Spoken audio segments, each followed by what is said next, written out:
Hello everyone and welcome to another episode of the Three Men in the Football podcast. How are we doing, lads? Very well. Thomas, Simon, how are we? Hi boys. All good, we enjoying a Sunday? Well, as if I was a duck, I'd love it. It's rained. It's terrible, it's got worse as well, the day's gone on, right? Yeah, I was going to go for a run, but obviously I just thought about it. Yeah, I got soaked, so no.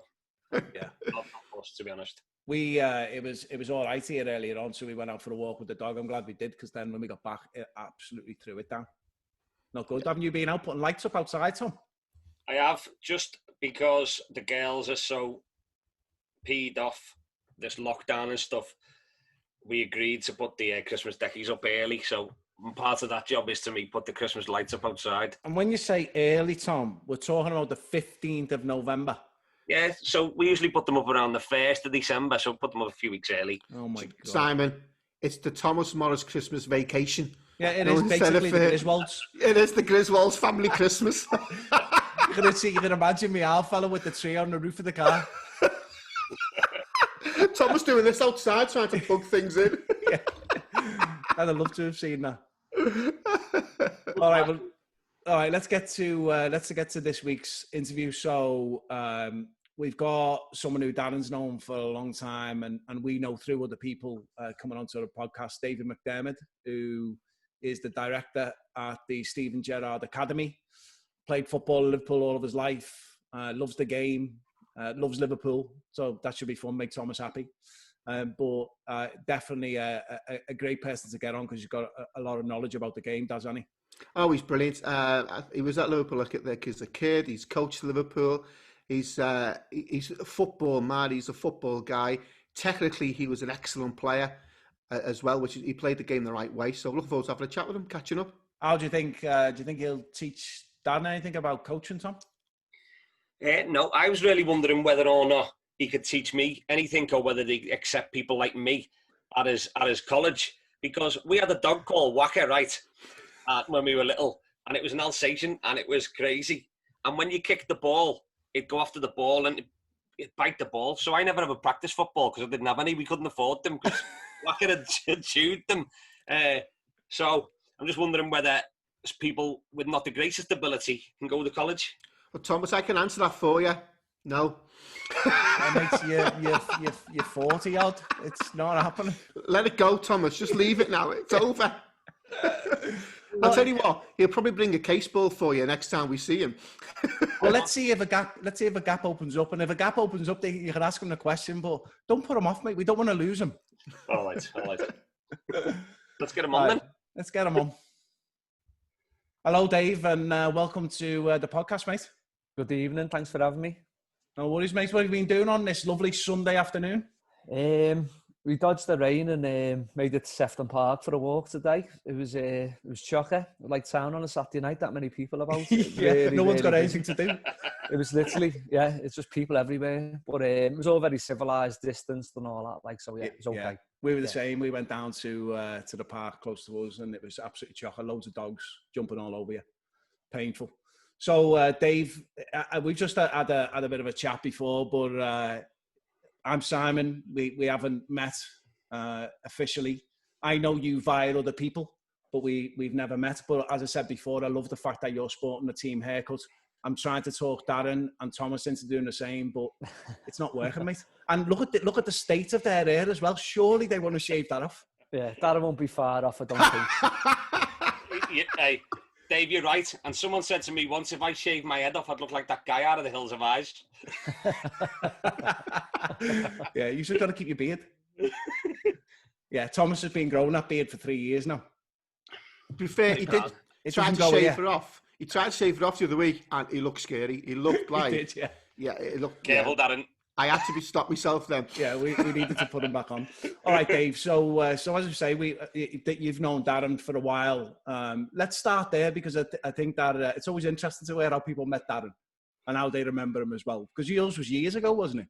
Yeah, it would have been playing against each other. I think Darren's a little bit younger than me, Darren. Is that right? I know he doesn't look it, but it's the haircut. I think you're being generous there. I'm 45 now, Dave. Yeah, you're the year above me then. Yeah. Get in there. No, sorry, Darren. What are you just turned 45 in the school year? Oh, yeah, same age. Yeah, same age then. Yeah. Because didn't we? Did you play for the Corrie? I played for Speak Town at that point. So we must have through that. Yeah, so you were playing. Didn't you play for the Corrie? Yeah. I people come up to you all the time and say I played with you for the Corrie. I'm like, don't know. I'm sorry. Yeah, no. I think we played in the South Merseyside League. What was on Heron Eccles? Yes. I think we won the league and cup that year. Beat you in the final. I don't remember that. I think he's. I think it's those facts and stats have got mixed up again. Yeah, Look at that. He's forgotten he got beat. It happens a lot, Dave. Don't worry about it. But then we met some years later in a primary school when you were the learning mentor.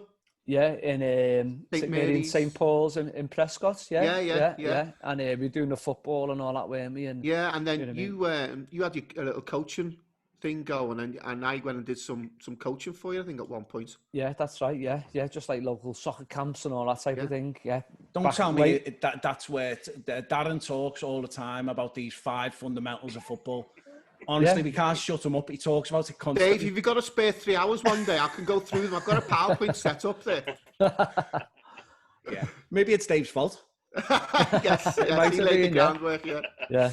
All right, so Dave, we'll talk about what you're doing now later on. You know, you're at the Steven Gerrard Academy, but we want to go back to the early days of football. Where did you start? Who did you play for? You just said you played for Speak Town. Did you play from really young?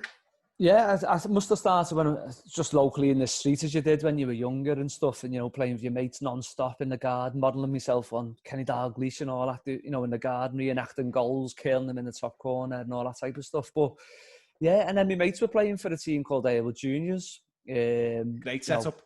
Yeah, brilliant. And literally it was St. Mark's Field. There must have been about 20 aside. All kids had come and, they started choosing teams, and it was brilliant. All kids from Aylwood just playing, and going back to like mid-80s certainly. So I must have been 8, 9 playing for them, and I played the year up initially in like the South Merseyside leagues. So we used to play on like Hale Road of a Sunday morning, APH, Mossley Hill, Jericho, against all various teams around the city, 8, 9, under 10, under 11. So it was that was me, my introduction to grassroots football. It was brilliant, loved it. Those old dressing rooms at Jericho were ridiculous, weren't they? They stunk of liniment, and you could hardly see. It was pitch black. Yeah, pitch black. But we were run by fellas who we still refer to as by Mister. It was Benny Maloney, Mr. Maloney. Mr. Ed, who was Mr. Edwards, he recently passed away, really sad. I'll touch upon him later if I can. And a guy called Mr. Brown, and just unbelievable. The principles, in fact, Darren's talking there, but the principles of what he spoke about in terms of how you play, and, 1 touch, 2 touch, left foot, right foot. And it was brilliant when I look back, and I think that just instilled in me then from, the rest of my life. Great, loved it. And then from Halewood, did you go straight to Speak then? Or was there something in between? So Aylwood was kind of like coming to an end for some reason. I think the managers, Mr. Maloney, Mr. Ed, were kind of like, they were involved in Liverpool scouting and stuff, and other managers were coming along and lads were leaving. You start getting poached, don't you? I was always getting phone calls to me, mum and dad's like, come and sign for us, come and sign for, it was South Liverpool, I think, Crawfords and all that, Joe Wenham, teams. He was ringing me all the time, like, come and play. Dave, just to let you know, that didn't happen to everyone. I was going to pick him up on that, but I thought I'd leave it. But so always people like, come and Heighton Labour were always ringing me and all that, come and play with, it was Colin O'Donnell's granddad at the time, Tony and that. But so a few of my mates had gone already to sign the year before, must have been about under 12, 13 to sign for Speak Town. And they were good up and coming team. Peter Loop and Abbo were running them. And we went up to play for Speak Town and South Merseyside League. We had an amazing team. Brilliant team. What a setup that was as well. So were you the year below Lee Steele? Yes, I think, Lee Steele was the year below me. He was like Moss Steele and all that one. And was Kirky playing at that time as well? So Kirky, he played for a period, but then he was up in Scotland for a little bit. Yeah. Then he come to play for us. So I've got like photos there of us winning the league, say, against that. And that was a little bit later, say under 15, but like say under 13, 14, we played for Speak Town. And we had a brilliant team right the way through. Great was days. Ross Kirkpatrick playing in goal for you, or was he younger? Ross is younger. He's like my brother's age, so he'll just turn 40 now, Ross. So Kirky, some players up there though, weren't there? I mean, that team that had Lee in and Kirky in was outstanding because they played together for years as well, didn't they? Yeah, they were at Moss Steele. Certainly favour on. Lee was at Moss Steele as well, but Kirky played for us certainly with Speak Town and that. And we had an amazing team. Like we went unbeaten for a few years at some point, and you only played once a year. Dave, who was the centre half? Who was the Abbo? Abbo, that was Abbo, the centre half, was he? Good, strong lad. Giant. He was 6 foot when he was 13, literally. And then we signed like a few other lads from Halewood, like Dave Bayliss, who went on to become a professional player himself. And quality, wasn't he? Yeah, and we just had like loads of boss players, and we, beating everyone, great battles, against all the other teams around, and it was really good. Great times, great days, loved it. David, who were your main rivals then around that time? Sorry, my son's just come in the room here acting silly. Sorry, 1 sec. It's all right, mate. They're allowed. That's all part of the fun. He got the look. He just got the dad look. Even I looked away. I warned him, and he's the best teams around at the time. It was Crawford, South Liverpool, definitely. APH any good? Moss Steele. APH they were okay. They had some good teams, but it was certainly Moss Steele, South Liverpool, Crawford's, Heighton, Labour type teams and all that. And then there was a team who come in a little bit when we were a little bit older, from like the north end with all like the Everton players like Ali Smith and all that in. Oh yeah. I can't think what they were called, but they were brilliant as well. We had great battles with them. Just on that, Ali Smith was some player. Unbelievable. Yeah, well, unbelievable player. So just when I first signed for probably Speak Town, I was playing then for Knowsley Schoolboys, and I was in the team with Ali and a number of other lads. Unbelievable team, unbelievable players. Bob Downing was involved in it all and all that, and we were brilliant. Ian Frodsham was in our team. Just unbelievable. Like when I think back to all them. So Dave, did you and Conor O'Donnell play centre mid for Knowsley? Colin was centre half. Centre half, was he? At that point, he was massive, wasn't he? But he used to play centre mid sometimes, and that. But Colin was quality. He was a much better centre half than a centre mid, though, wasn't he? Yeah, he was massive. Again, when he was young, he was really big, so he played centre half. Colin, he was a good player. I think when I played for the Corrie, he was the centre mid there. Years later, and technically superb passer of the ball. Yeah, he was quality, just a proper football lad, and so we were all in that Knowsley team at the time. Like, and what school were you in? I was in Halewood Comp. Oh, okay. So, what was the school team like?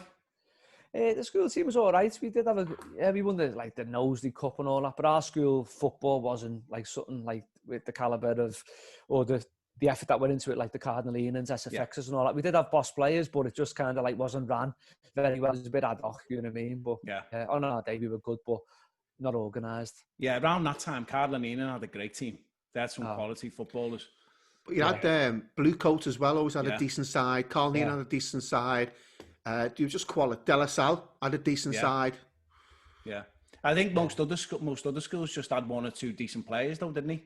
We had Fowler. We had a lad called Paul Langley who went on to be pro. Yeah. But they were the two standout players, and then everyone else was just a half decent player. But some of these other teams had 15, 20 really good lads. Yeah, Lango was quality, like left-sided player. Yeah, brilliant. I played with him against him a few times. I think he was better in school. He was better than Fowler. But the difference between him and Fowler was Paul was a little bit too nice, maybe. And he shattered his ankle, didn't he? Not long after school finished. I think he was playing for Yorkshire Copper Tubes, or he might have been playing in the Welsh League at that stage, shattered his ankle. And I think he struggled, but then for years he played and was a great footballer. Yeah, he was very good, he was. But Fowler did stand out. We used to take the mickey out of him for going over to Toxteth Astro, kicking the ball around with his Alfala, and then look what happened. Yeah, got it right. Yeah. Who was the guy? There was a guy, De La Salle, who went to Crewe, Tierney or someone, was it? Franny Tierney. Yeah, and there was the rumour at one point he was going to go to Everton or Liverpool, wasn't it? Liverpool. And did he fail a medical, Dave? That was the story at the time. Like, he was massive at the time, dead skillful, and he failed a medical or something just went amiss, whatever. It just never worked out. And then I've never, even in like the semi-pro game further on, I've never seen sight and the sound of him. Don't know what happened to him. Yeah, it's a shame, isn't it? Yeah, there's so many players that it happens to, isn't it? Yeah, so many over the years where they're unbelievable, and it just doesn't work out for them. Like, so then, once you got to the age where you could progress out of the kids' football into the adult football, who did you go and play for? Yeah, well, the final year with Speak after that year in the South Merseyside League, we won that. And then Mond Rangers come calling for us at under 17, I think it was, in Runcorn. Nice. And we went and played in like a Warrington League. And I was reunited with one of my mates, Stewie Eden, from it was at Liverpool with when I was younger. And we won all the cups in Warrington and in the Warrington League, Warrington District. And then next thing, all these fellas were coming to watch all the time, like, and who were these? Like, talking to Abbo and Peter Lupe, who were our managers at the time, and like, it was like, oh, this is the Blue Union. You know, they want you to come and play for them next season. So we're like, that just meant nothing to me at all. Like, you know what I mean? Like the Sunday League footy and all that. I didn't know it. And I was still thinking I'm going to be a professional and all that. Like, I'd been released from Liverpool a couple of years before that. I'm still going to do it, Yeah. You know, got called onto trial at Everton, done a pre-season with them, and then I'm going to be pro. And then the Blue Union. So, lo and behold, the Blue Union had come to an end as the story unfolded. There's like the older guard, if you like, and then the team was done. And they had great teams, apparently, the Blue Union over the years. So they took our kids team, 16, 17-year-olds en masse into the men's league. Oh, brilliant. They were in the Sunday First Division then.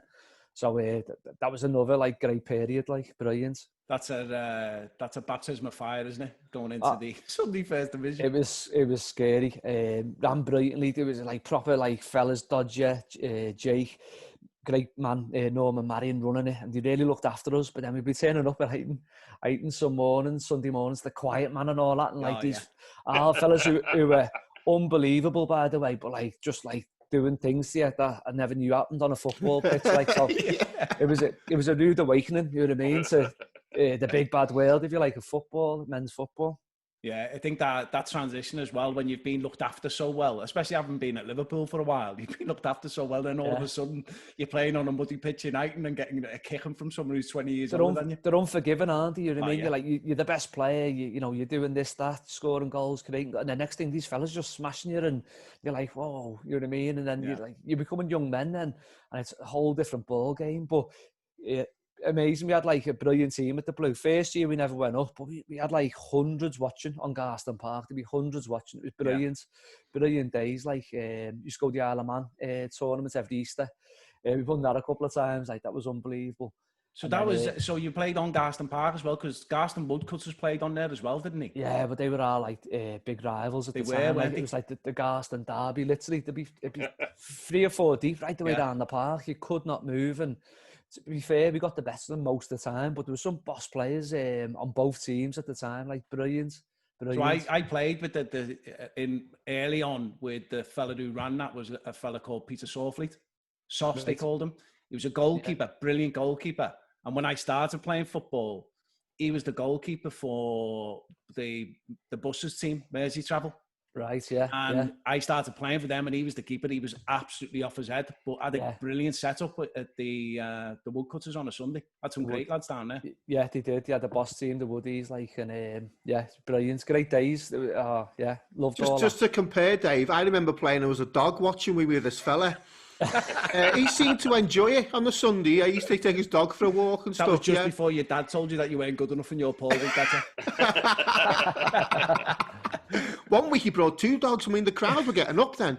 So then you played for them. But what was the progression? Did you ever go and play in semi-pro? Yeah, so we were playing for like the Blue and so on, and then at the same time for Lucas Sports on a Saturday. So Steely, who was at the Blue with us in Kirky and all that, Loopy, Steve Loopy was mad when he was literally Loopy, yeah. he was mad. Was that Steve Loopy? Was that Kevin Loopy? No, he's definitely a different person. Yeah, but, is he? Yeah. But You know this one if you seen him. Yeah, he's lively, but he's brilliant left winger, like in his day, brilliant. But so Steely took me to Lucas Sports, another unbelievable setup. It's proper like institution of like the county comp. Do you know what I mean? Like all them teams were at the time, and so we were playing for Lucas, and Steely was banging the goals and was playing for them, and then from there, who ran that while you were there? Eddie Dunn, rest his soul again. Another one recently we've lost, and legend, brilliant Eddie, and then Eddie was. I think his wife was ill at the time a little bit, so there was other guys stepping in, John Mannion and John Gould, and it was just brilliant team, brilliant days. Played for Lucas for a bit, and then Prescott come calling, and they were saying to me, Lucas, don't go, you'll get somewhere better. But then a few of my mates signed for Prescott as it was, and we were playing at old St Helens ground in bloody some greyhound track in St Helens. It was mad. Yeah. And so played for Prescott for a couple of years. Like again, we had a brilliant team, really good. But the style of football just wasn't me. It was all like long ball, winning balls in the air. And I was trying to play on the floor. Was Colin Butterworth playing in that team? Fullback? Not in the Prescott team that I played in that I recall. No. I think he had a year there, maybe 18 months. Right. To be fair, he was a fullback and he was good at tackling, running, and knocking the ball 70 yards. So that was a good fullback. I played against him for the Corrie. Certainly with Darren, Alecki Supply, maybe. And Mostiel, good player. Yeah. But Dave, just on that though, I don't know whether this is just nostalgia looking back, but every side you went to, they were run well. There were great players who could have played higher if they wanted to. It was really competitive. The county comp at the time was so competitive. You had Lucas, you had Lecky Supply, you had Yorkshire Copper Tube, you had the Dock, Royal Seaforth, all those quality sides. They were great. Royal Seaforth with the team at that stage as well, weren't they? They were outstanding. Unbelievable. Paul Doolan played for them, John's brother. Yeah, played for the Dock and the Brit Sundays. No, so they had good sides. But every social club like Lucas Fords, Fords, all the pitches were superb as well. Yeah, Fords is still superb now. That pitch is amazing. Yeah. It was proper. It was a proper thing. Like well ran, linesmen, referees. The pitches were pristine. And just unbelievable players, like playing at the Doms. I remember, it was like Mick Feeney players. Yeah, and how good was he? These are just unbelievable, you know what I mean? And I remember playing the Doms for, I'm going to say Lucas, and the Doms, we beat them I think 3-2 or something, but Mick Feeney and all that. And then Trundle was on the bench. Was was Jeff Dodd playing up front? Jeff Dodd, all them, they were just unbelievable, weren't they? Yeah, great. But I think that so we're playing in the over 40s now, and there's two vets leagues in the Zingari. There's the over 35s and the over 40s, and no doubt at all that the standard in both of those leagues is as good a standard as you'll see throughout the city now. Yeah, because all of those players are still playing, and they're all fit as well, and they can all play.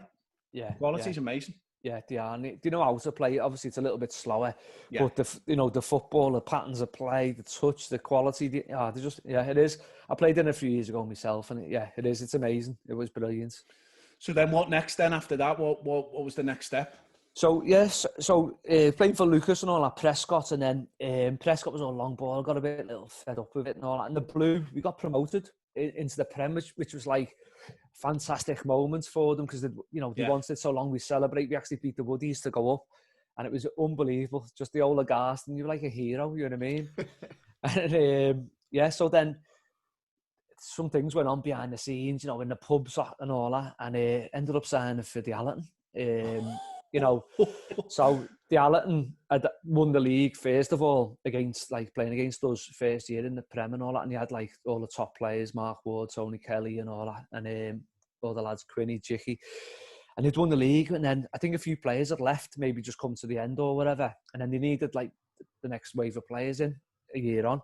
So there was all things behind the scene, and so I think it was something that someone had fell out, let's say in the booze, and he said, "No, right, we're all leaving," and it was kind of we all left. And it was but it was all my mates who had played for at Speaktown, Mons Rangers, Blue Union. And I loved the Blue. I loved the fellas. I loved the, the pub after the games. They were great. But everyone was going to Allerton. I was like, oh, I felt so loyal to the Blue and all that. But what you do, you know what I mean? All my mates. Yeah, so we signed for the Allerton. And was that Woodsy and Ray Blundell and people like that involved? Well, the Allerton is just, again, another institution behind the scenes, like Woodsy's, Ray Blundell, the Moldies. I've seen a picture of Woodsy the other day at the Allerton versus Garston game. Yeah. Yeah. APH, it was, APH, yeah. Woodsy, still see him every Sunday at the kids and that. Top fella. Dave Jones, Jonah, not in the best of health at the moment, but just absolute legends. Like. And how many players did he get trials for as well? Jonah, he was brilliant, wasn't he? Oh, we loved it. Yeah. And he was involved with the APH as well, wasn't he, on a Saturday and all that, and he had all. But so many players, like, brilliant. But so at the Allerton then, really, and away we went. Happy days. And then the Allerton at that stage had a really good side, didn't he? And were you winning leagues at that stage with the Allerton? Yeah, so transition-wise, I think the first year we may not have won the league, and then next year we just seemed to get stronger again. I don't know, I played against that great Allerton team and they were unbelievable. But some of them say it's an argument to be had, really, because the first team had like the Derek Ardales, the Gus Warens, Mick Stevos, and quite a few lads from Elwood, to be fair. And then our team, a few years later, won the league again, and we were unbelievable. Like Quinny was still there, and then Tony McMullen joined us, Kirky was there, Darren Jones, Jicky, Dave McGee. It was just all lads who played for Speak at the time in their top team, and they were winning the leagues. So the Allerton was just, it was high level.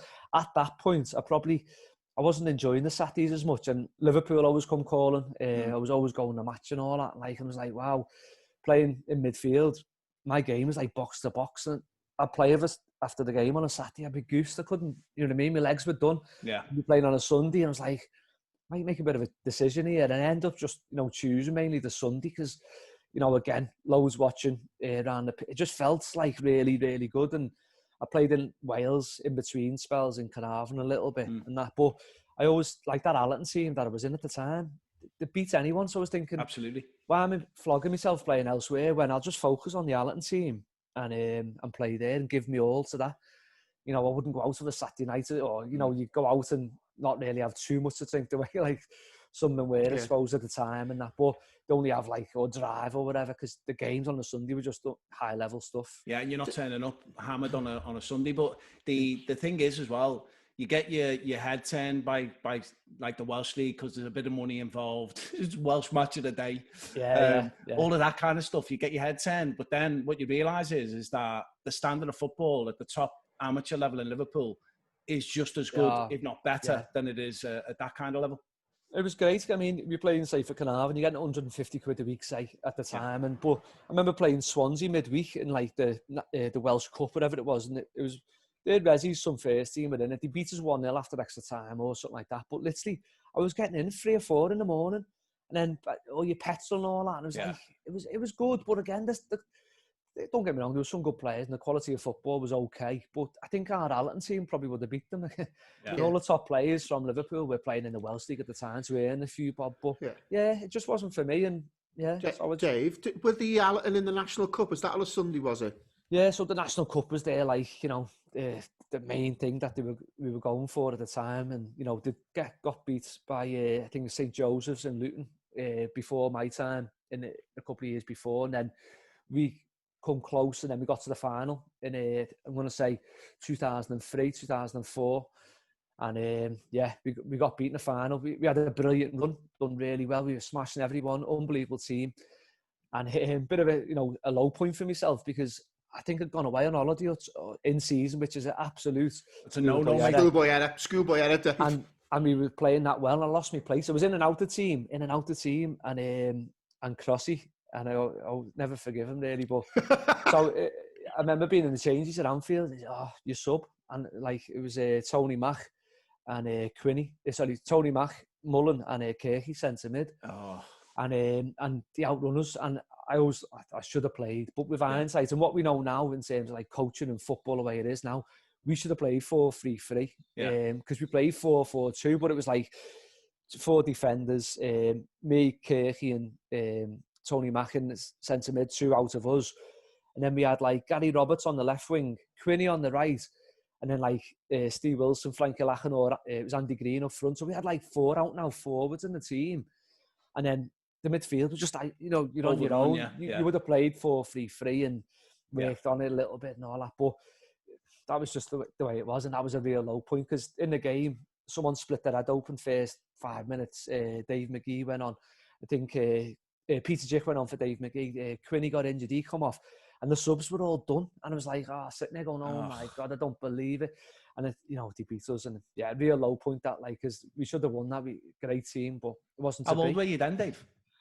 I'd say probably at my peak then, it was probably like 27, 28. Those are the days in amateur football, aren't they? 20, when you can play and you don't have to lay up for 2 days afterwards. Yeah, we were just... Yeah, we were fit. We were, unbelievable. It was a top team, like, and other great teams around at the time, like, go to toe them week in, week out. But, and at that stage, you're playing on a Sunday and you're going to watch Liverpool on a Saturday. Yeah, I was still like flirting with the Saturday football here and there. The teams, loads asked me all the time, you know what I mean? And my mates were all playing around and all that. But it just never, again, it's all about loving where you're playing and all that, and enjoying the lads and the banter and all that. But the Sundays just, I heard Quinny on the Straight From the Off podcast the other week, and the Sunday thing was just funny, but then it was amazing football. And after the game, he's just great. It was a good feeling, you know what I mean? It was a good time, good to be around it all. So yeah, Liverpool was always there for me, and my dad had took me the match since it was like, bunked me in the main stand on his knee and all that. And that's all I knew. So I always ended up going to match. You know what I mean? I'd just worth noting about Ray Clemens passing away. You know what I mean? And really sad. Brought back a memory because on the picture that was getting shown today on the clips was that he's clapping the cop as you come on. And that's a vivid memory I have when I first went to match. I think it was 82. We were about to win the league. Sat on my dad's knee and the cop clapping Ray Clemens as you come out to the cop. And it always sticks with me. That quite iconic. Yeah, I was going to say, it's such an iconic moment there. And to be fair to the cop, they always welcome back the players that have been great for them over the years. And, Ray Clemens was a legend on and off the pitch. He'd worked with England, he'd been successful with England, and it's a sad day for football. Yeah, what a keeper for Liverpool he was. So you've got you've played the Saturday through till you start going the game. You're still flirting with it. You're playing on a Sunday. At that stage, could you have imagined that you get into coaching? It was always, I'm going to be a player. And then at some point, maybe early 20s, thought, I'm not going to make it here. Do you know what I mean? I'm just going to enjoy and do my best and love playing, you know what I mean, as you do. Because, I played 5-a-side the other week. I'm still thinking, I've got a call here. Of course, yeah. I'm not sure. In the middle of the park. I'm not sure how much Southgate goes to Garston, Dave, but... You never know. I know. And then last week was talking about Jurgen Klopp giving him a call just in case. Yeah, I know. I can't play centre half. Yeah. No centre half. Dave, I'm taking my boots up to Kirby when I go to school Monday. Yeah. Yeah, and then the groin pops and you go, no, can't do it anymore. But no, so like late 90s, early. One of my mates, Gary Joplin, was into his coaching. He was becoming a teacher and all that. He said, do your coaching badge. So just done it, FA course, got me straight into level 2 at that time. Passed it. He said, we're all going to America every summer. So I said, I'll go on then. So we've done it. And then passed it and that.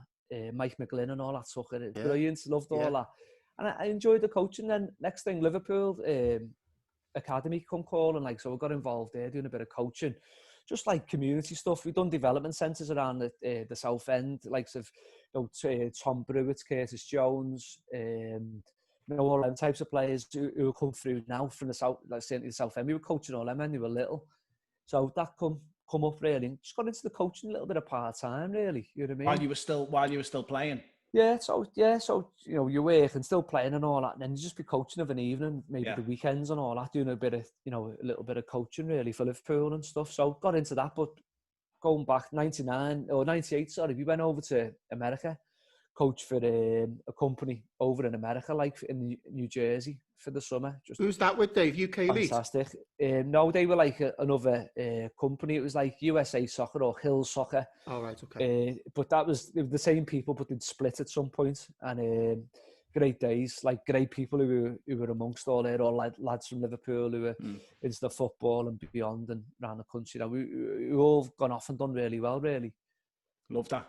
And so then how often did you do the America trips? Did you just do it once or you did it a couple of times? I only done it for 2 years, and that's probably another bit of a regret, really, because you look back now, you think this will go on forever, and they were great days. My mate from before, Rich Harrison from Leeds, just messaged me just then. He's over in Australia now, and he said, and he just mentioned, he sent me all photos from it, coincidentally, this morning, like, and thinking, this is going on forever at the time.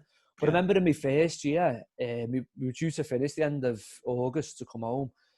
And I had pre-season for, I'm going to say Prescott at the time. I was thinking, no, I've got to get back. I've got pre-season. I'm training there. We're training all the time during the week, playing games and all that when we're over in America. But I've got to get back. It's pre-season. I've got to get my place back in the team and all that. When, you know what I mean? You could have stayed a few more weeks and then just come back. But that's your focus and your commitment you have to your teams at the time. Like, you know, the season starting, the Sunday leagues and all that. And you want to be back. You want to be playing. It's funny that, isn't it, the commitment that you have to the amateur football. Me and Darren played for the Zavs for years with Billy Birch. Birch, He wouldn't let you have a holiday in the season. Not a chance. Not a chance. He would go absolutely spare.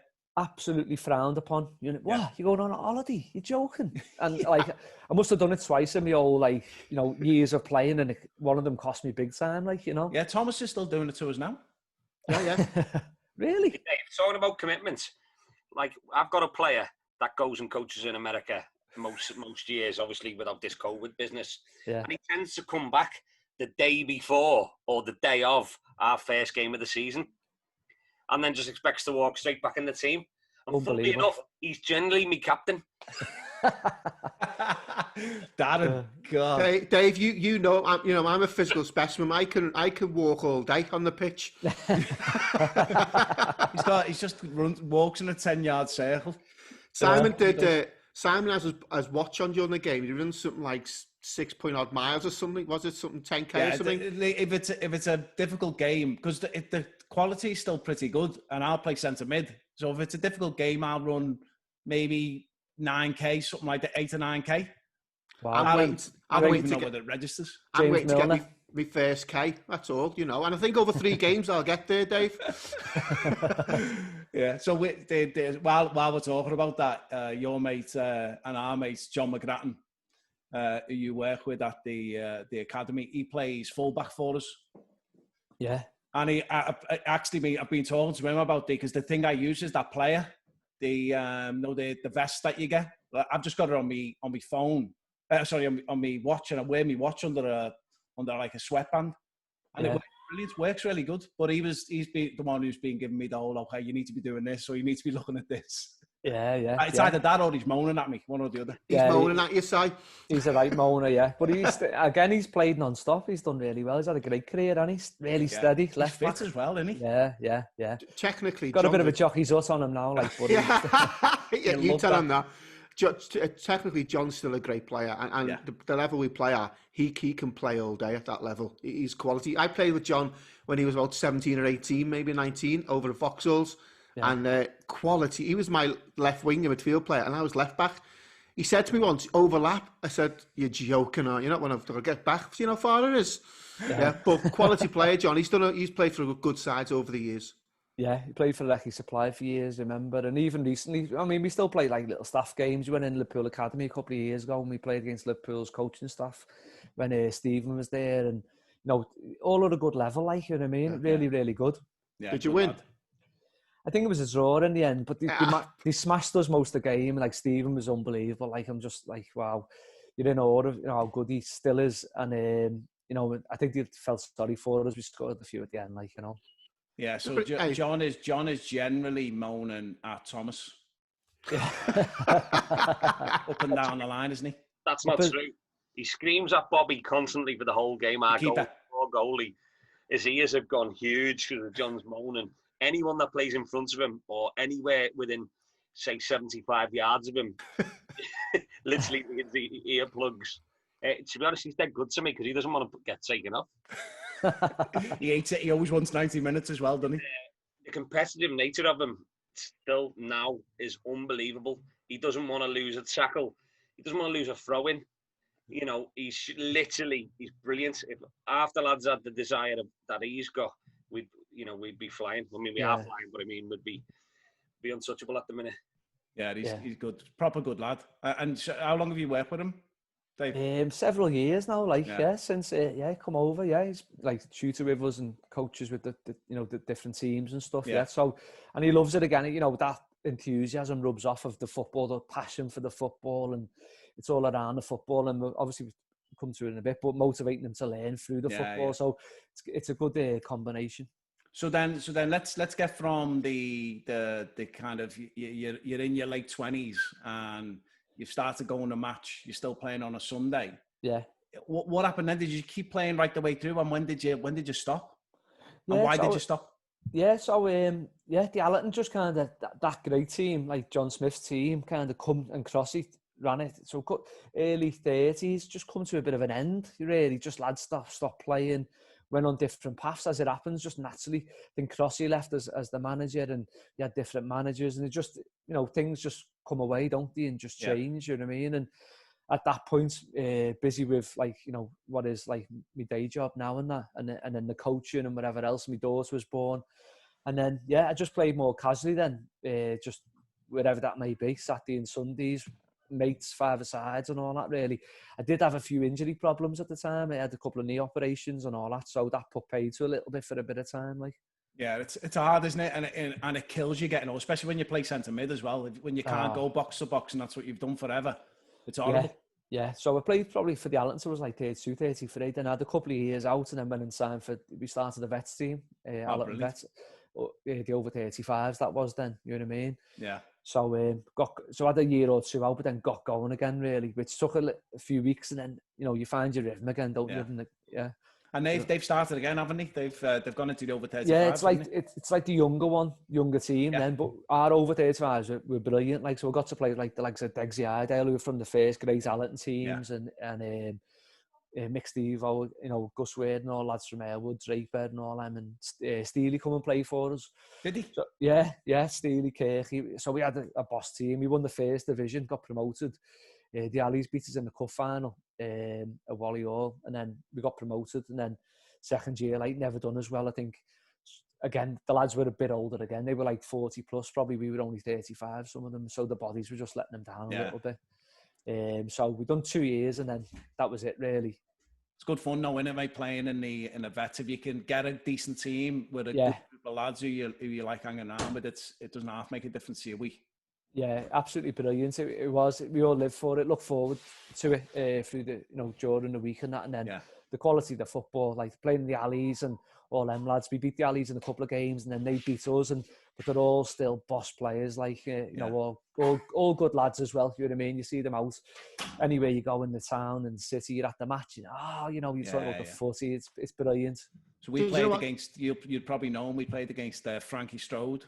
A couple of weeks beginning of the season. What a player he's been.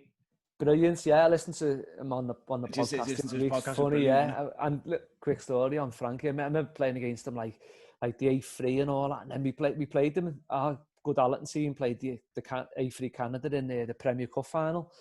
I'm going to say 2004. That might have been something like that at Wally Hall. Like, we beat them. But I remember him coming on, about to come on as sub. We were winning 2-0. You're like Frankie, throw him on, top player and all that. But he proper went through me, nearly snapped my leg in half. I remember just looking at him going, oh my, thinking, he should have got sent off. He never got a yellow, you know what I mean? But he was never that type of player either. Was that the one that he talked about where he come on, where he'd been away? That's not. No, I heard that. No, not that game. No, he wasn't that type of player, but he could leave one in on you. Definitely, yeah. But he nutmegged me. We played him at the beginning of the season. I haven't played against him for years. Played centre mid against him for years. And when he was younger, he was outstanding. He was someone who I loved playing against him because it was always hard. But he nutmegged me after about 5 minutes. I was fuming. Yeah. Because he's now, how old is he? He's definitely a lot older than us. Yeah, but 40 he's still plus. Still playing and doing really well. Oh, no, the lads love it, don't they, who've carried on and take my ass off to them. I'd love to get back into it. I've been trying to get fit, and with no footy on the Saturdays or whatever, I'm looking to have a little run out this season. But Dave, if you're interested, Thomas is looking for a centre mid. Yeah. We only got 6 at the moment. Is it roll on, roll off? Yes. I roll off and roll back on about 20 minutes. Brilliant. Yeah, you should definitely get down, mate, have a kick around. Because again, you can be one of John's targets then as well. He might stop having to go with everyone else. The RAF. Yeah. Well, the thing is, mate, now you're his boss, so we might not have a go with you. It might be the rest of us. Yeah. So so then we get to the point where you stop and playing. So then, how did you get into coaching full time? So you started coaching at the Liverpool Academy. Yeah. So we were doing become your full time job. No, that was always part time. I mean, when I started coaching at Liverpool Academy, it was part time, like 2000 and that. It was evenings, then we were in the academy, and it was all like it was Connor Cody, then his younger brother Harrison Cody, Curtis Jones, all them, Martin Kelly, all them were coming through. So we were involved around them, coaching around them, big groups of boys coming through, pre-academy up to under 9 when he got signed and all that. So we were just doing like 2 evenings, and then we might be in the odd weekend. But I know the lads, the calibre of coaches, them was unreal. Or like Carl Robinson, who's now obviously at Oxford, Dorsey, the Tranmere manager, Neil Murph's now, some of them, they're all dotted around the world. Flinney, who was at Liverpool, then he's over in America now coaching. He was captain of Southport at some point. Top players, real good lads, high calibre coaches, you know. Yeah. Dave, is the Swans manager, wasn't he at Liverpool at one point? So Coop's come in, Steve Cooper come in, I think there was a connection between Kenny or Rick Parry or whatever, the Wrexham connection. Then Coop's come in, he was over at Wrexham, and he was like, who's this guy? Quite really unassuming, but brilliant fella, great fella, and he just come in and started developing all different stuff, along with all Rodolfo Burrell come in then. And all that, and some brilliant coaching going on at the time and developing great. I think Liverpool are reaping the rewards now. The Nico Williamses and all that, Trents, they come through when they were that age, through that little that regime really, where it was like really forward thinking type of coaching. All the Spanish type stuff was brought in by the Spaniards and so on. Yeah. Was it a lot more focus on technique then and technical ability? Yeah. Or was it because it always seemed to be about strength and about power. And then obviously the shift changed in coaching, and a lot more technical ability was coached. Did that make sense? Yeah, it's interesting really. I mean, we did produce a lot of players through a period. The Jay Spearins and all them come through, didn't they? And John Welsh's and all that. But then, they had appearances, but they never really made a massive mark. They've had great careers. But then, that regime of coaching who come through just seems to, it was a lot on technique, mastering the ball, all rotation, retaining the ball, possession, wall passing and all that. So it was all become a lot more technical. So that there was a wave of that coming through. And the Curtis Joneses, really embraced all that. I remember him just being a real wizard, and it was all these tricks and turns and spins, and it was really good. And you see that in his game now. Yeah. So a guy I know, Andy Hollands, he was played with Trent, and he's not playing long league and as a centre half, but he came through the Liverpool Academy with Trent and stuff. Technically, he is unbelievable. Left foot, right foot, can knock it 40, 50 yards with both feet. That the centre half does? Yeah. And it's like, it's almost like the technique was the focus all the time. And I think, for me, that's where it had to go, because we were missing out on too many players, I think. Because, I mean, I'm going to blow your trumpet a little bit here. You were technically always a good player. Always a good player, where other lads had pace, other lads were strong, but technically you were excellent. Yeah, thanks, Darren. You even said that when you weren't on here as well, Dave. And I'll give you that pint there. It's a pint of Diet Coke, mate. Oh yeah, of course, yeah. Hey, I thought you were talking about me then, Darren. Come on, Thomas. Yeah. I lost you when I said technically gifted. So then, how did that? So you're doing the part time. You're spending more time now. But how did the transition happen for it to become your job then? So basically, we were just around the academy and all that. That was part time, and I played in the Dallas Cup with Trundle and Dave Rowe and Tony Blythe and all them in mid-90s, and we kind of kept in touch and playing against them all and all that. And then Dave was working in youth education with young people and all that, coaching around the Wiggins, and he comes to Liverpool when Frankie Mack come in and all that. And then we just said, why don't we set some a football provision up for kids, local kids, a football and education provision who aren't necessarily at the academy, they're being released. So we just kind of went for it. He left his job I think 2006 that was, something like that, and he left his job and took a chance really, and just kind of done a lot of groundwork, got it all going. I was working behind the scenes on it, and then we just kind of gathered momentum, and then we launched really in like 2010. Just that put word out on the street, literally. Held trials on Sefton Park, and all these young lads appeared who were like really, really good. And we got a squad together, got some funding together through Greenbank College, and just ran a team education program, and played in a what was the college league on a Wednesday, and it become a full-time thing. And big leap of faith from myself, Dave, and then Tom Culshaw come with us then. Oh yeah. Who's obviously now Stephen's assistant at Rangers. He come over. Dave and Tom were doing the the team as such, and I was in the background, and went and won the National Cup down in Tamworth. A certain lad called Paul Mullins just won the League Two. What is it? League Two Player of the Month at the moment. So is he at Cambridge? Is he Cambridge? Yeah. So he's just been released from Liverpool. Yeah. Dave, I'd left Liverpool by that point, coaching wise, and David coached him and knew him. Phil Roscoe rang him up and said, "Yeah, I've got a lad here, going to pack football in. So send him down to your college." So he referred Paul to us, and Paul was like spearhead of the team, all great lads around it in the group, like, and so we won the National Cup, and it was just so. Then from that, I'd like just a squad. We then in year 2 had like 2 and 3 squads. It was like wow, like a bit of a snowball effect, really.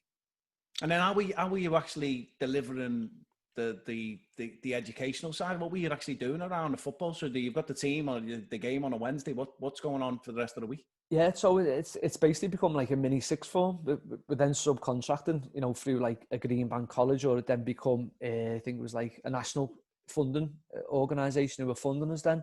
Yeah. And we're delivering like BTEC level 2 and level 3 qualifications then. For all youngsters, words getting out and all that, and then we're getting all that kind of applicants. And next thing we've got like 5 squads. It was like just went mad really. It was getting the best players who were in our clubs wanting to play football, but they're willing to study. You know what I mean? And so we're in this national, like the college leagues on a Wednesday afternoon, and you're going around the country just playing against all different teams, and it's just brilliant. So Dave, I mean, I remember you setting that up all those years ago, and it was like the first one. Now there's a couple of different ones, and people have got their names attached to different ones. But yours was almost like the blueprint of how to do it. Would you agree with that?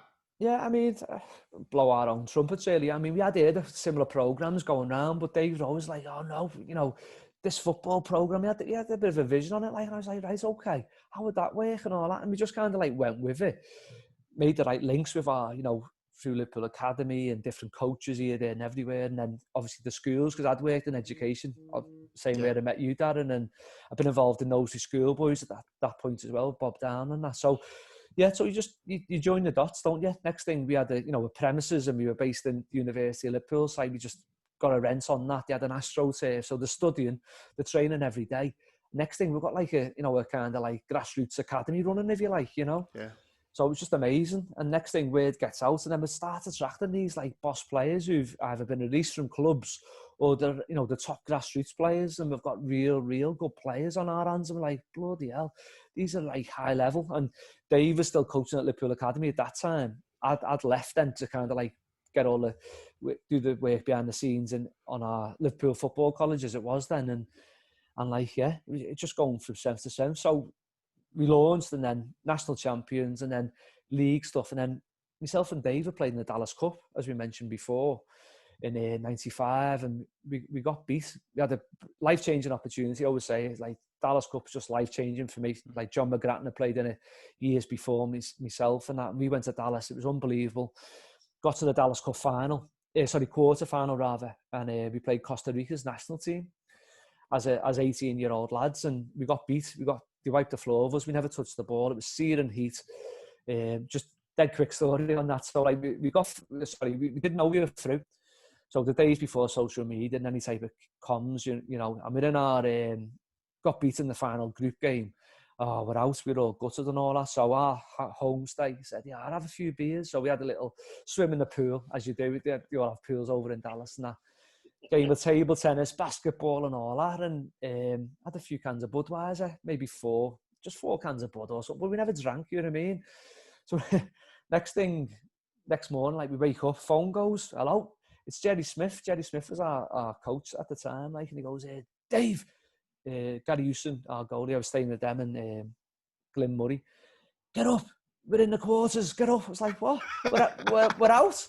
We're out. And you're half dazed. No, we got through. It was a wild card or something. We had the best goal difference. We're like, So literally, I mean, we were out. He told us we were out. So we'd had like 4 beers. So next thing, we were through. And we had to get up. We had a mid-morning game or midday game. And we're playing the searing heat in Dallas on like Richland College, playing against Costa Rica's national side. Wow. So we got ourselves ready, breakfast. But there you go. You played the game. I got took off at half time. I was literally, I'd had 4 cans of Bud the night before. And I was like, but we never knew. We thought we were out, and I got took off. Darren Hilditch went on for me. I think we ended up getting beat 3-1, something like that.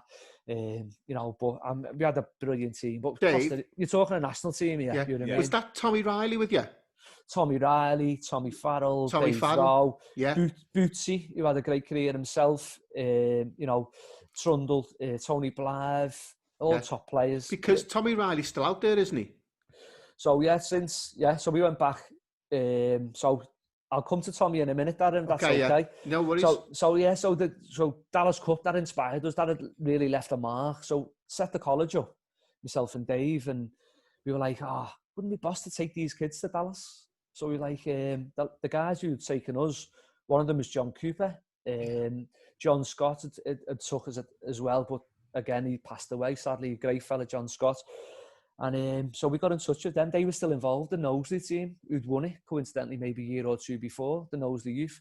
So they met with them and said, okay, come over with us. They'd retired then. And so we went over to the Dallas Cup, watched Knowsley play, done a recce on it all and all that. It's like, yes, this is for us. This is for us, because we'd won the National Cup previously. We said we could do something here. Knew most of the Knowsley players who were playing for them at the time, and we were all boss players. And so the following year, we got a boss squad together and went and played in the Dallas Cup. Preparation, spot on.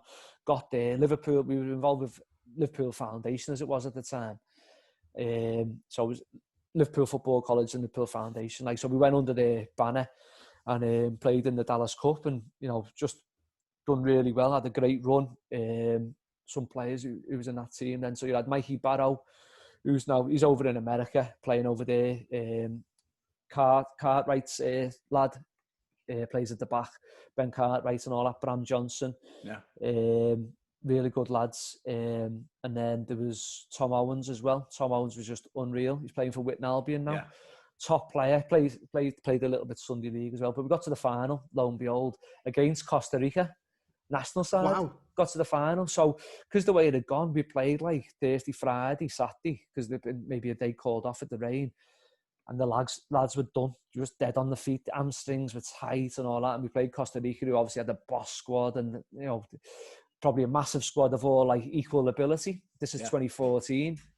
And we played them in the Cotton Bowl, which was in Dallas, like big stadium and all that. Brilliant stadium, unbelievable. It was like wow, it was fantastic. And they beat us 1-0. Done really, really well. Come really close. Just ran out of steam, literally, the lads at the time. And so that summer, it was the World Cup. 2014 was 2014 was it Japan or no? 2014 World Cup. Come on. No, 14 was South Africa, maybe. Yeah, South Africa. Yeah, well, Costa Rica had like 6 of that squad who played against us. No. World Cup. Yeah. So made it an even better achievement, really. Yeah, so, that's brilliant, that, mate. Yeah. So we done that, and just we went on then and started attracting more and more great players into the college, really.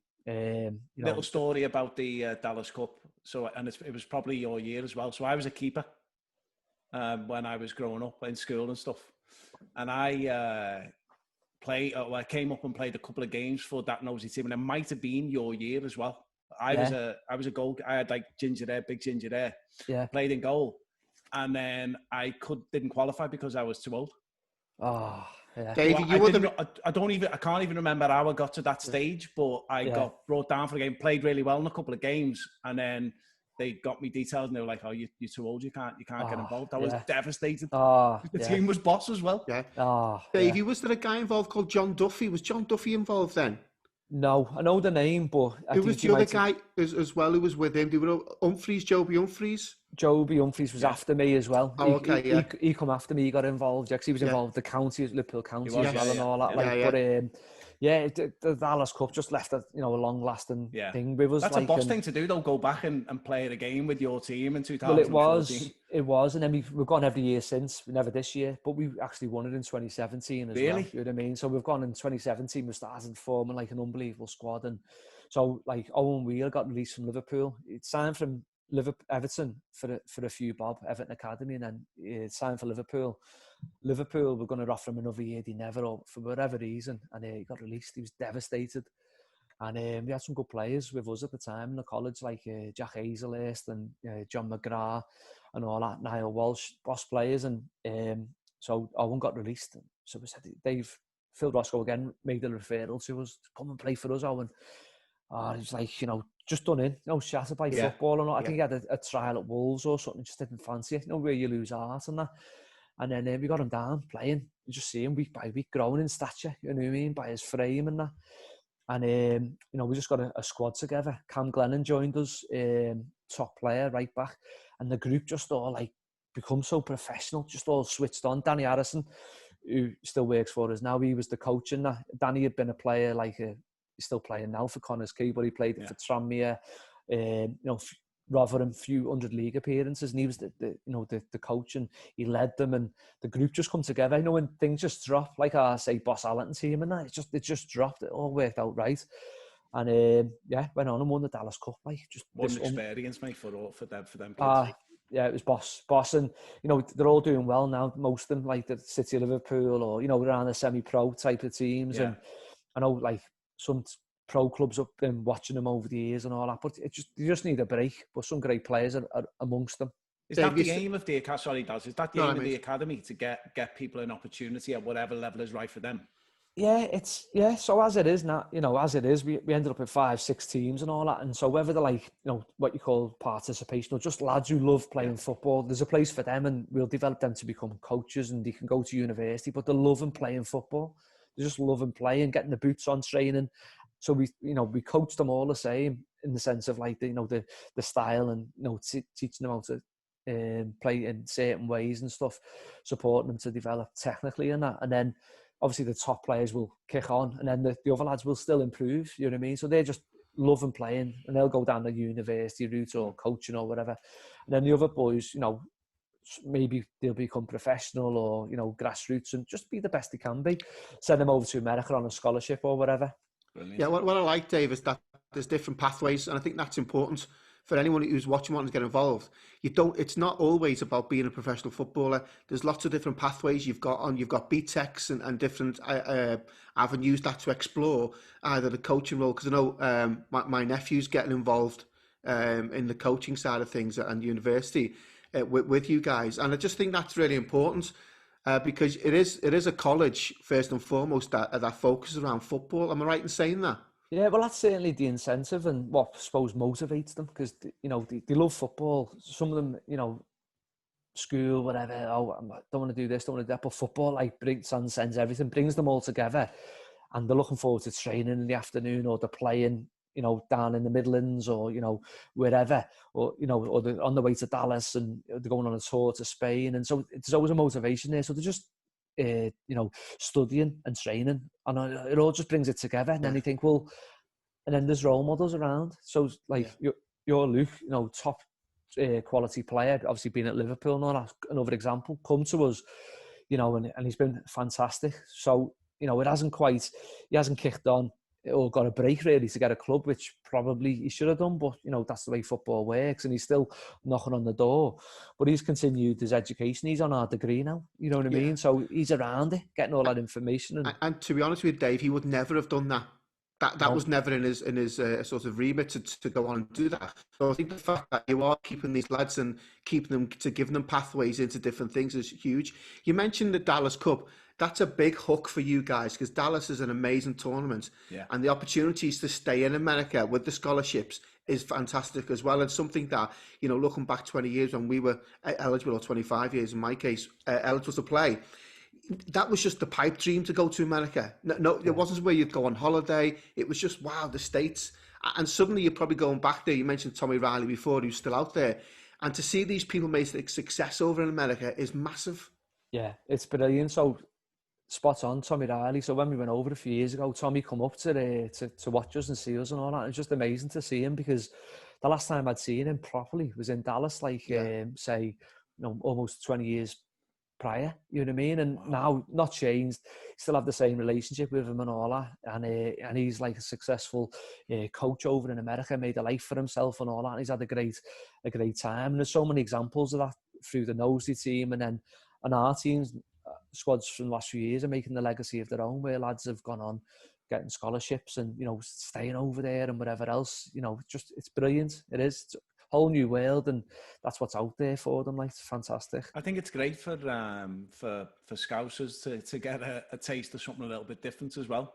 Because you talked about it before. You're in your mid-20s, you still think you're going to get picked up. In fact, at 45, still thinking I'm getting picked up next week. But you're always thinking that, the next game, or you play really well for a couple of games, you think, that could be it. Yeah. And then you get let down massively. Getting another opportunity is so big. We did a podcast maybe about 6 months ago, about the impact on kids 16 and 18 when they get let go, and the fact that the opportunities just disappear. And you've got your academy, you've got Pfeffer, is it? The Robbie Fowler's academy. You've got others. I remember Glenn Hoddle did one, didn't he? That's right, yeah. He found some decent players as well. There's a lot more now going on, but to get hold of them kids at a time where they've had enough of football and getting them to a stage where they want to play again. You talk about them growing in stature and character.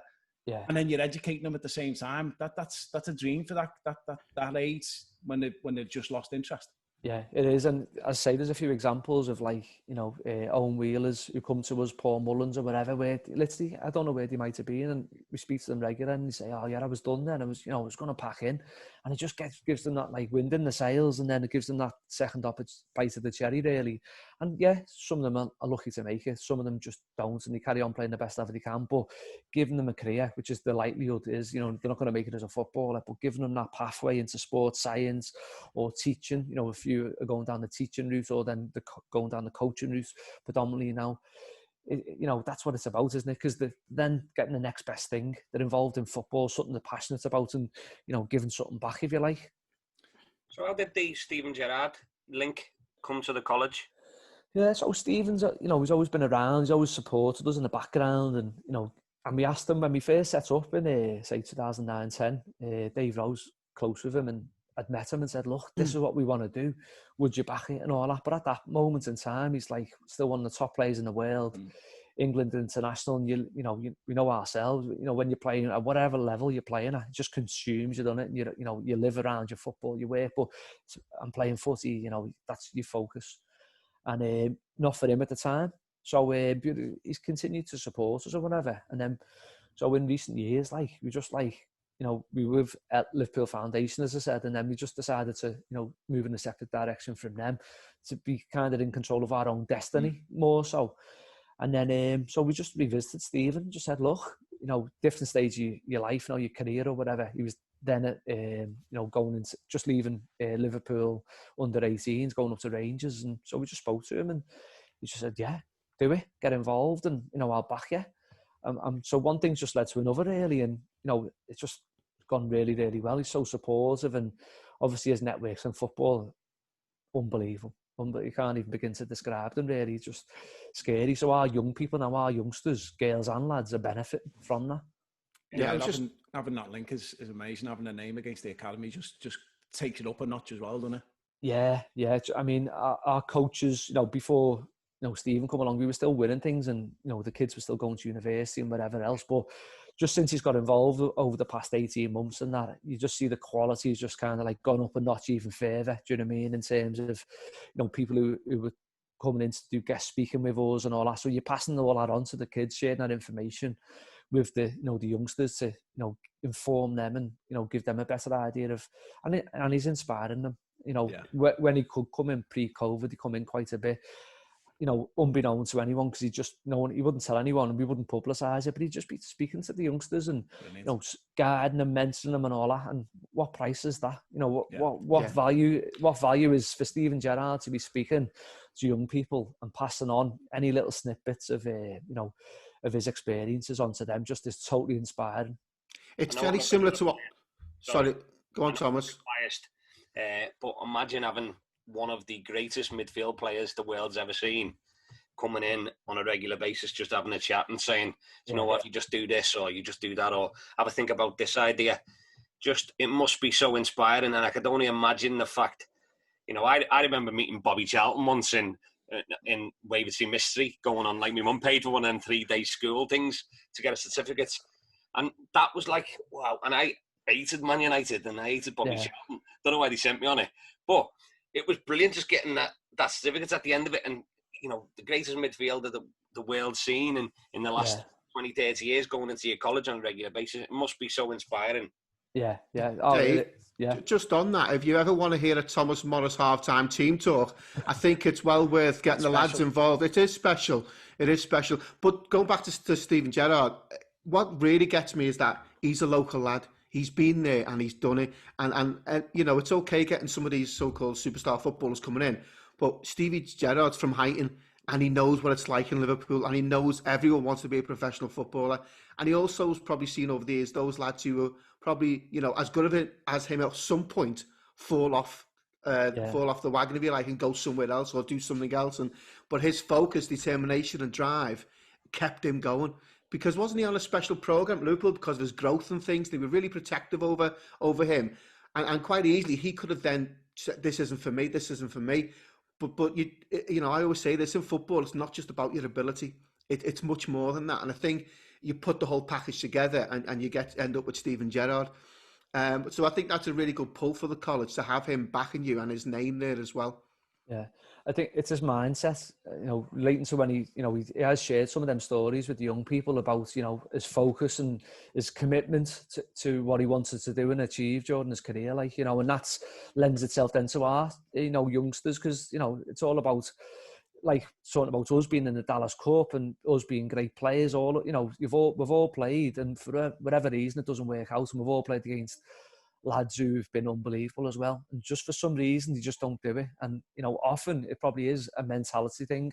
Obviously, you know, Steven's supremely talented, and, you know, but, you know, there's a certain aspect that is definitely you know, a mental approach to how you live your life and how you commit, and obviously a touch of luck as well. But yeah, so Steven's, you know, sharing them stories with the young people and all that, and if they can just take a few percent. I mean, he done a team talk, a private one the other week before we had a big game, and, you know, we come on the screen and done a video call with them all and all that, because he can't come in at the moment. And just the things he's saying, you know, we were all like that as you know, the coaching staff thing. You want to run through a wall listening to him, you know. Just it's totally inspiring. You know,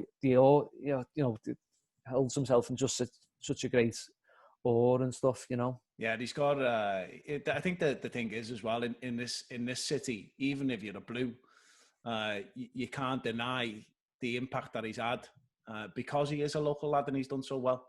And, you know, when you've got people like Zidane saying that you're the best midfielder in the world, then, you know, you're doing pretty well, aren't you? Yeah, we speak. You know, all our students are lucky enough to remember him. Do you know what I mean? And because obviously he hasn't played for a few years now and stuff, but they all still, Steve, he is a superstar, like, you know. And but even the recent players now, he's still held in that esteem now. Yeah. You know, because he's recognised. So it's fantastic to have that. Like it is, you can't. You know, so brilliant. It's like the Dalglish factor, though, isn't it? In many ways, you know, when you look at Kenny Dalglish, no matter how old you are, you knew he was a great player. Whether it's you, your dad, your uncle, whoever, your lads will know Dalglish were a good player.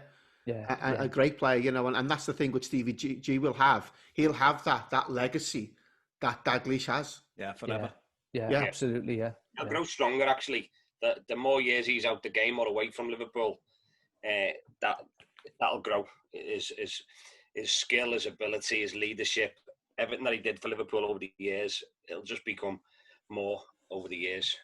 Yeah, as Simon said before, all the quotes come out and you do see them on social media, and it's the greatest players in football saying this about Steven. You know, and then, you know, because we were watching him week in, week out and all that, and not that we take him for granted, but, you know, it's only now you look back even more so and go, wow, you know, that goal against West Ham, obviously Istanbul, and all them moments, it's just unbelievable. And Dave, you would argue as well, he wasn't in the best of teams at Liverpool. No, you know, for years he dragged them through. Yeah. And imagine if he was in the Liverpool team now, if you like, with the top players he's got around him. I mean, he'd probably play centre half, I would imagine.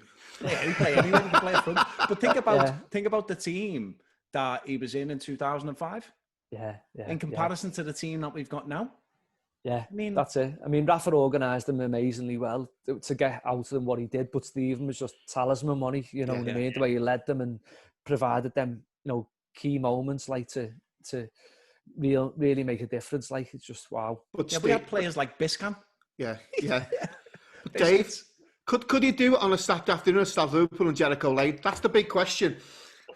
Stephen probably could. It took me to Biscan or Stephen. Both.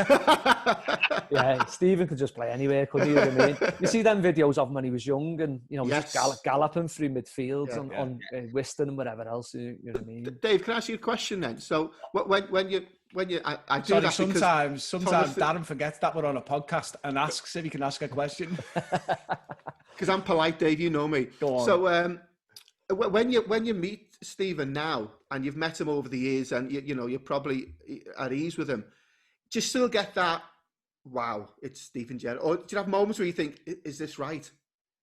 Yeah, I mean, yeah, you pinch yourself at times, I suppose, you know what I mean? It just becomes Steven, you know what I mean? And, you know, you're just talking normal and all that, and then he's just absolutely totally normal, a lad from Aiton, isn't he? You know what I mean? And totally humble and, you know, just dead down to earth. So it's that, but then at other moments you're like, wow, you have to check in with yourself and go, Steven Gerrard, you know? So, yeah, but no, he's brilliant. Okay, so I'm looking at now sort of the next chapter in the college now. What's for the future hold for the college? I noticed you've got like the women's team now involved. That's something over the last couple of years you've developed. Yeah, absolutely. I mean, obviously there's massive growth in the women's game over the recent years. It's always been there, but more and more girls are playing through the grassroots and whatever else. And it just seems to be that come like when you get to 16, lots drop off a little, quite. There's a great scene in Liverpool, like the Mossley Hills. I think who is that? There's the Feds. There's Feds, Mossley Hill. What's it? Merseyrail, yeah. There's a few more. Tranmere have got good setup and all that. So loads of them are playing, and so we just kind of like had girls coming asking. So we just ended up forming a squad a few years ago, and again last year we were good, and then this year we've just gone really, really good. We've got a girls come up from Leicester to join us. Wow. So some girls are travelling over from Wales, and we're in the National Football Youth League, and they're travelling up to the northeast against the Sunderlands, Preston, in the Midlands and so on, and standard's really good, and especially with the women's Super League now, and it's on the television. It's more high profile than it was 10 years ago. These girls are now seen as a possibility of a career, if you like, going through that way. Yeah, absolutely. Yeah, I mean, it's a career full time playing. Bo Cairns plays for Liverpool. She's one of our ambassadors. Bo comes in and speaks to the girls, and that's a pathway that you can, if you get it to that level. If not, you can just play, some of our graduates are now playing for Blackburn Rovers, a girl's playing for Blackburn in one of the leagues, they're doing really well. And then in addition, they'll go down a coaching route or whatever. So, or go over to America like a few have, and, there's tons of opportunities for the girls. So it's brilliant to see, and great role models in the women's game now for them. How do you get people? I know a lot of it will be word of mouth and, through the links with Steven and stuff, but how do people find out about it? Is it all word of mouth, or do you do much advertising to teams? Yeah, so basically I was just during lockdown, Liverpool Football College or whatever, Steven Gerrard Academy, and then the guys at LLS, been around for a good 10 years now, and they're more a multi-sport approach. They're around Merseyside, in Archie, Beck and so on, and over the water, and down in North Wales, over in Ireland. And we're just talking to the lads, Jordan and Joe, know them really well, got a great programme, really reputable, and just met up with them. And then COVID kicked in and just kind of escalated everything. Everything just really went forward, and we just said, well, why don't we kind of come together, put everything together, because they've got a great staff, we have. Just made total sense, and we just started talking, and then we said, well, we could put a provision in Northern Ireland, put a provision in North Wales, and that's what we've done. So next thing, Larne FC, things just dropped, and then next thing we've set up at Larne. So Larne FC, like in the Northern Irish League, like, and doing really well. So we've got a set up there, a youth team, partnered with them. And there's going to be one in North Wales for September 21, some in the Wirral, September 21. And just with our kind of the staff around, we've got a pool of great staff, good like minds, really working together well, and just really kicked on. So in terms of getting it out there, LLS have like a backroom staff of, and we've just employed like a social media team and that now. So they're putting word out on social media and get articles in the Echo and whatever. So people have just seen it on, in the news or social media, and then we just get applicants from that really and getting inundated. Just really, really good. Got like something else coming out next week, which I can't let you know of just yet. Yeah. But just fantastic opportunities just coming up, and it's just about providing, real quality opportunities for the young people that's there for the long term, you know what I mean, that they can really get something out of. And it's all about partnership work, working together and, helping each other really, and about the young people benefiting. How many students have you got now? So we've got like 150, I'd say. 150 certainly on our South Liverpool site. And then with the other sites dotted around, like one up in Halifax and stuff, there's like 20s, like satellites, if you like. So that moving forward, like good to have just as like the South Liverpool site is the blueprint really of, how we run. And then the other ones kind of replicating that, but then in their own right becoming outstanding. We've even, got one in Tenerife starting in September 21. Just that's kind of unfolded really, based at is it T3? The Olympic kind of site. Yeah, one of our. I'm an oldie next door to that. Yeah, it's unbelievable, isn't it? It's world class facility. So there's obviously loads of expats and whatever else, and there's nothing of its type in Tenerife. So guys over there who we know, and we're just launching in 21. Steven's like, wow, go for it, fantastic site. So that's that exciting, linking in then with all, the Tenerife Bees and, all the clubs around the island. And so, again, could be opportunities for our players over here, if they're at the level, to go over, go and play. Or if they want to go coaching, then we're linking in with all the clubs then to go and coach and get coaching experience over in Tenerife. So, yeah. And also, Dave, you get to go over and just check the site. Yeah, I think I'll have to there, yeah. On occasion. Yeah. Dave, I don't know if you've listened to the podcast the last week or two, but Thomas is quite fluent in Spanish and French. So if you ever need a linguist, Thomas is your man. He's more than welcome. Yeah. Mate, he's upset so many people over the last couple of weeks. So we have, we're lucky enough to have people who listen from different areas of the world. We have people in France and Spain and stuff. And he's, as part of his skit each week, this wall of hate that he puts someone on, he's done Paul Pogba and decided to speak French during that. And then he did Pep Guardiola and he decided to speak Spanish to that. Honestly, some of the worst linguistic skills I've ever seen in my life. Do you remember Joey Barton did one? And Steve McLaren. I was going to say Steve McLaren, yeah. Yeah, Steve McLaren, Well, I wasn't like them because I am fluent. It didn't sound anything like French. Anyway, all right, Dave. So you've watched Liverpool for years. You've played. Darren keeps singing your praises, telling us how good you were.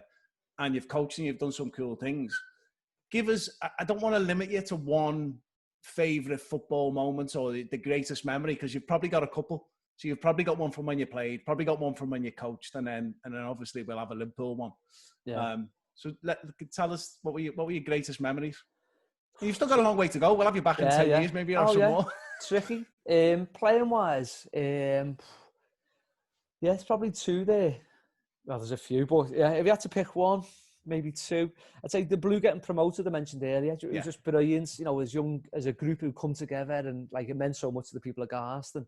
Then moving on, then when we won the league for the Allerton the first time, like, and it was just fantastic. Like, so they really stood out winning the league for the Allerton, like. Yeah, winning the league for the Allerton, as you were talking about, you become a hero in the local community. That's the same kind of thing, isn't it?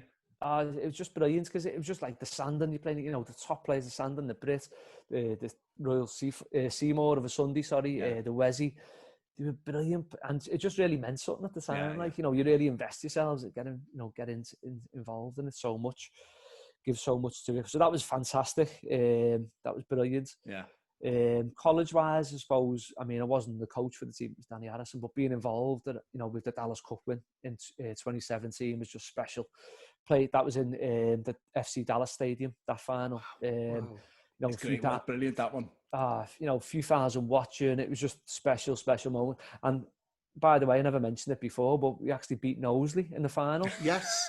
I think I watched that. Was that streamed? It was streamed live, and great. Obviously, having played for Knowsley myself and Dave had, and then playing against Knowsley, which is brilliant for football of Liverpool to have two teams from the region in the final in America. It was unbelievable.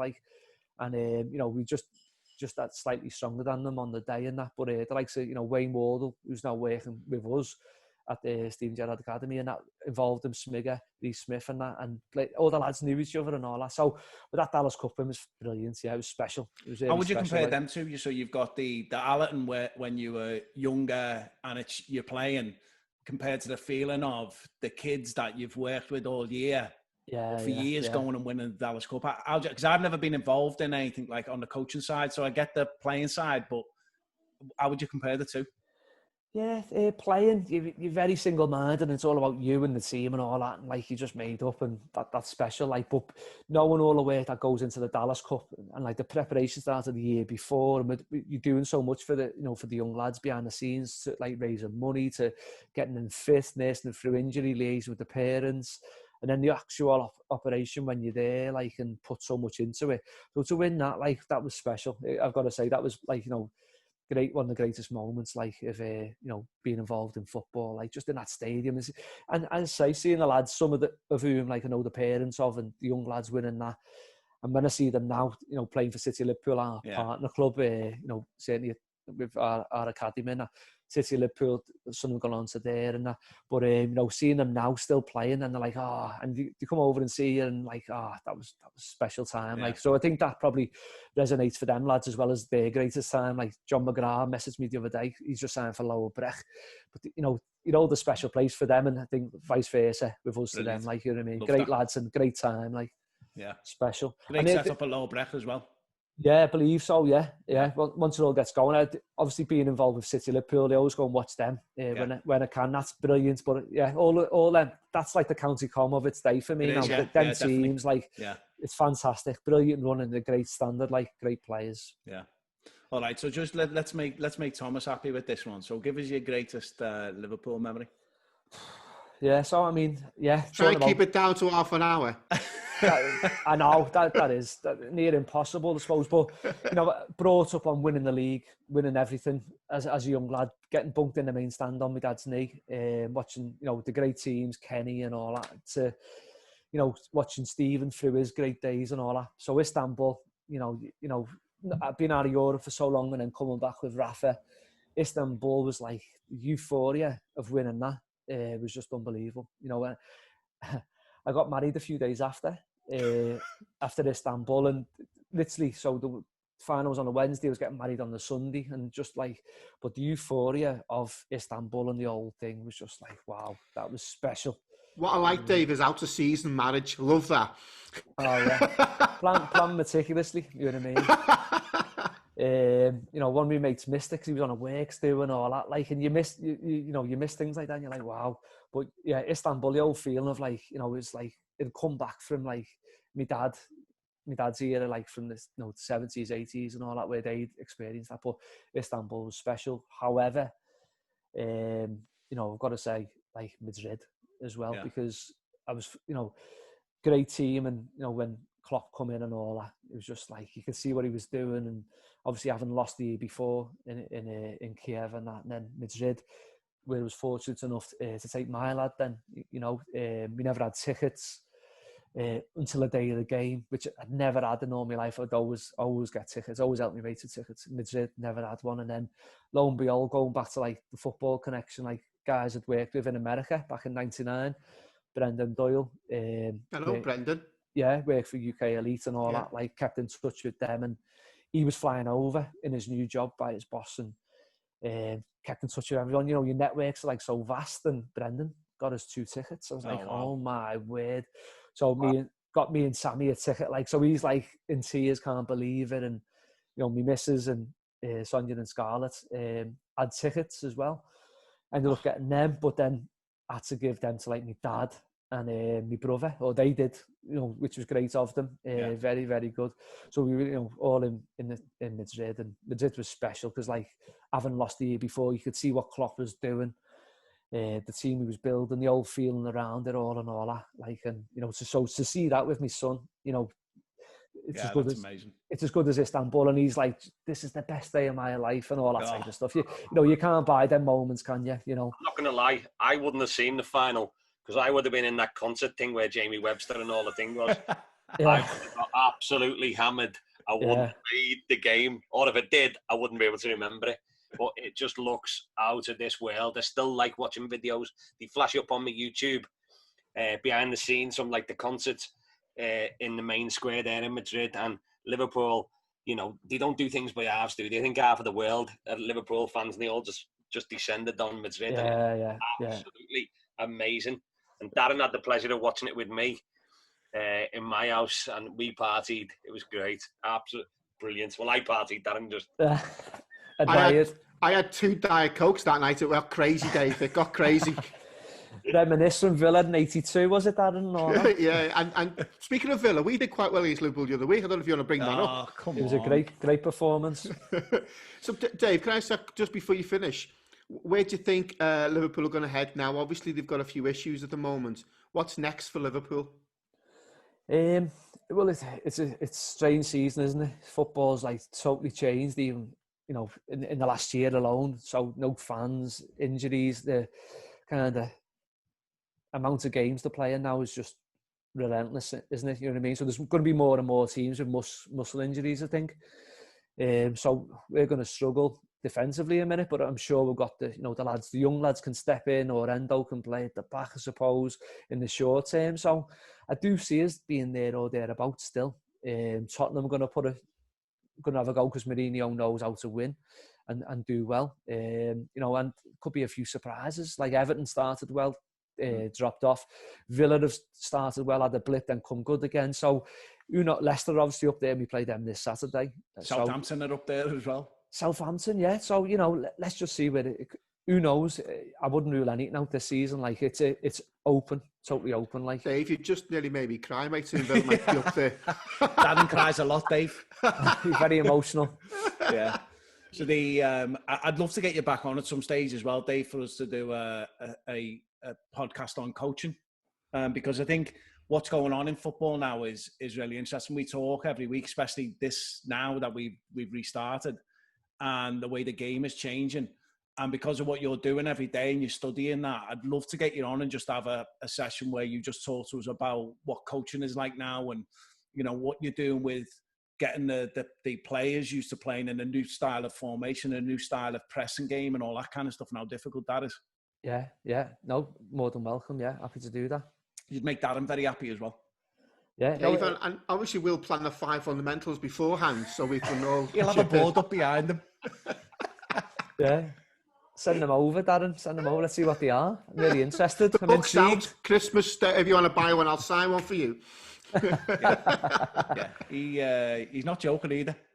No, listen, go for it. The girls I coach over in the States every year, they've just got to the semi-finals of the Pennsylvania State Cup competition. So it's the furthest they've ever got. I'm absolutely delighted. I've been getting messages all night, and it's just, how big it is over there, Dave, youth football. And it's a great achievement for such a small town. So little shout out to them. Yeah, no, brilliant. Great stuff, Darren. Well done. Right, Dave, thanks for coming on, mate. It's great to hear the history of your football as well. I didn't know a massive amount about it. I obviously Googled you, but here's the funniest thing that happened. So I Googled you, but I put your name in slightly wrong, right? So if you put MAC instead of MC, what comes up is like a model. So you got to go to Google and type it in. So I knew what you looked like. So, but I typed it in, and this fella comes up, all ripped. Some sort of American I've been male working model. out in lockdown. I'm thinking that's definitely not him. All tanned up and everything. This is him without makeup. No sun in Airwood at the minute. All right, mate. Thank you very much for coming on. Really appreciate it. And we hope things go really well at the academy. Keep us abreast of what's going on. I mean, to be fair, John talks about it all the time. So can imagine, yeah. Keep us informed, mate. No, thanks, lads. It's been a real pleasure. Thanks very much. Cheers, Dave. All right, mate. Speak to you soon, mate. Cheers. Take care. Bye-bye. Cheers, mate. Bye. What a tough fella he was. Brilliant. And the stories, his memory is unbelievable. Knowing all those players, the dates, fantastic. What a guy. I always say, remember that lad I played with, or hey mate? I can't remember anyone's name. The massive fella, or yeah. Yeah. So, Tom, I noticed that you didn't ask him whether you could go to the academy. Well, you'd sort of put me off before we started, so I thought, I'm not going to embarrass myself here. Tom? It's not about me personally. I was talking about people of ability-wise that love football and maybe not the greatest player, but still got a massive love of football like me. Tom, again, I'll answer that question for you. No, but I think we can maybe get Dave down to the south to see you in action. You know, like the warm-ups and your team talk and the whole Thomas Morris experience on a Saturday afternoon. I don't know whether they're flying the world documentaries there, but I think it's worth looking into. But to be honest, your dad enjoys it. He said I'm great. Yeah, my dad's deaf and blind, and he's 70. And he's still the person at the game who knows more than anyone else. Yeah. We're putting a bell in the ball next week. I'll tell you what, though, Dave left the door open for him to come and join us out there, didn't he? He did. I think he was waiting for us to ask him. We can't ask him during the podcast. We've got to ask him afterwards. He'd be a good acquisition. Yeah. He's a great lad. Yeah. Certainly, Gerrard might come down and watch. You never know. Wouldn't get in the team. Get in the not team a chance, now. Mate. Can't do it at the south. On a Saturday afternoon on the slope. I don't think we need midfielders anymore. Or centre-halves. Make sure you know centre-halves. All right, so let's wrap this up. Daz, what are your final thoughts, mate? Final thoughts are today. Davey came on. Great guy, great stories, doing wonderful things in the city for footballers who aren't quite at academy or being released from academy. And I think as the college was a pioneer college back in 14, 15 years ago, it's gone from strength to strength, and it's great to see the successes that they're having. Yeah. Thomas? Quality guy. I just wish I had this memory to remember the players that I played with, or even to have players of any type of quality like he's played with, to go down in my little book to say, I played with him once. But brilliant. Well done. Yeah, he's a good fella. We should mention David Rowe as well, who set it up with him. And it sounds like they're doing great things. I remember seeing the first, I think it was a documentary on the Glenn Hoddle one, and thinking that's a brilliant idea. And it was years ago as well. But to be doing that for kids in this city, we've talked about the impact of kids being released at 16 and 18 and what that can do to people. In fact, we heard about a kid not so long ago committing suicide who'd been released from Manchester City, was it? I mean, that's young kids who think they're going to be footballers, then all of a sudden it's gone like that. And they're doing great things for them. But the best thing, I think, is the fact that they're marrying that up with the education side of it as well, because that's vitally important. And Darren, you pulled out a great point. There's different pathways. It's not just about being a professional footballer. You can go into coaching, you can go into education. You know, they're sending people over to the States. It's a great setup, and he's just a top lad as well. We've obviously played against him throughout the years. Really nice fella. So hopefully this gets some watches and he gets some really good feedback. So you can download the podcast on the normal podcast apps: Apple, Google Podcasts, Spotify, TuneIn Radio, iHeartRadio. Go and download it, or you can watch us on YouTube, or you can visit the website at www.3meninfootball.com. Visit Facebook, Twitter, Instagram. Tell us what you think. Give us your feedback. Tell us what you think about Dave and what he's doing for the city. And also tell us what you want us to talk about in the future as well. It's always good to get topics from people who are listening to the podcast all the time. So thanks, lads. Really enjoyed that. Brilliant. Take care, guys. Speak to you soon.